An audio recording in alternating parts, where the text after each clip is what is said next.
की आम्ही उद्धव ठाकरेंबद्दल बोलणार नाही. तू बोलू काय शकतो? लोक जोड्याने मारतील.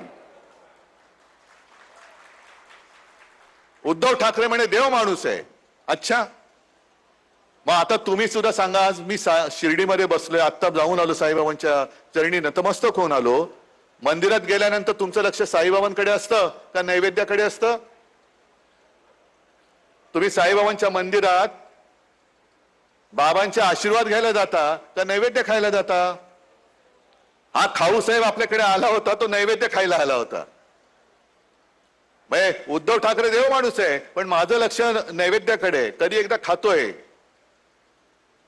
आता जे काही मी तुम्हाला सांगतोय, काल मी धाराशिवला गेलो होतो, त्याच्या आधी सगळीकडे फिरून आलो. मला खरंच मनापासून लाज वाटते की लोक, पत्रकार मला विचारतात, हे तुम्ही आता टीका त्यांच्यावर करताय, हे तुम्ही तुमच्याकडे होते तेव्हा का नाही बोललात? एक गोष्ट प्रामाणिकपणाने कबूल केली पाहिजे की चूक माझी आहे, पण मला या आधी गोष्टी कोणी सांगितल्या नव्हत्या. मग कोणाला नोकरीचा आमिष दाखवून कोणी कसे पैसे घेतले, कोणी काय केलं, कोणी कसं केलं, कुठे बँकेत घोटाळा आहे, कुठे कशात घोटाळा आहे, कोणाच्या आणखीन काय काय भानगडी आहेत, हे सगळं गेल्यानंतर ती लोक मला सांगतायत. म्हणतात अरे बाबा नाही, आधी का नाही सांगितलं मला? कारण आपण काय होतो की शेवटी विश्वास. 14 साली खाऊसाहेब गेले होते, मग 24 साली ज्यांनी आणलं होतं ते काल परवा गेले तिकडे. म्हणजे यांचं सगळं ठरलं होतं, आधी तू जा, तुझ्या मागोमाग मी येतो आणि मग सगळी शिवसेना घेऊन जाईल. अरे अशी शिवसेना हलणारी, एवढी पोकळ विचाराची शिवसेना नाहीये. आज खासदार तिकडे गेला असला, त्याला आणणारा जरी तिकडे गेला असला, तरी निवडून देणारा, आणि अक्षरशः मला काही काही वेळेला गहिवरून येतं की जे मी चॅनलवरती साधे साधे शिवसैनिकांच्या प्रतिक्रिया ऐकतोय, प्रतिक्रिया पाहतोय. साधे शिवसैनिक आहेत, शेतकरी आहेत, आणि ते सांगतायत की आम्ही पदरमोड करून याला निवडून आणला होता. हा नालायक होता कुठे? स्वतःचे पैसे खर्च केलेत.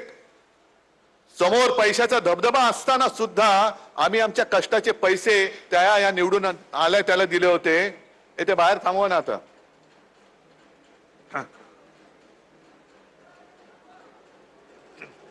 हा बस बस.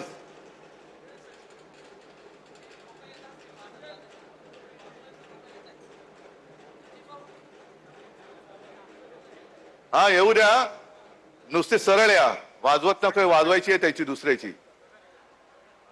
हा ठीक आहे. तर साधे शिवसैनिक हे आपल्या सोबत आहेत.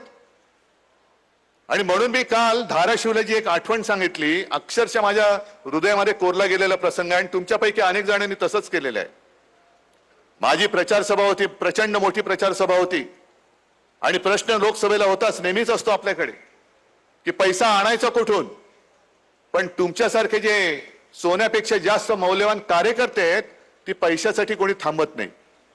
घाम घालतात, मेहनत घेतात, आणि जो उमेदवार शिवसेना देते त्या उमेदवाराला प्रयत्नांची पराकाष्ठा करून निवडून आणता. हे असं सोन्यापेक्षाही हिऱ्यापेक्षाही जास्त मौल्यवान भांडार हे मला शिवसेना प्रमुखांनी दिलेलं आहे. आणि तिथे तेव्हा त्या एका शेतकरी, एक बिचाऱ्याने बटवा आणला होता, आणि त्यांनी सांगितले की उद्धवजी माझ्या हस्ते तुम्ही मला या उमेदवाराला द्यायचे. ओमराजे तेव्हाचा उमेदवार होता आपला. काय मी म्हणतो, शेतकऱ्यांनी एक तर स्वतः कर्जबाजारी आहेत, पीक हमी भाव काही नाहीये, पीक विमा नाही, काही नाही, नुकसान भरपाई कुठे मिळत नाही.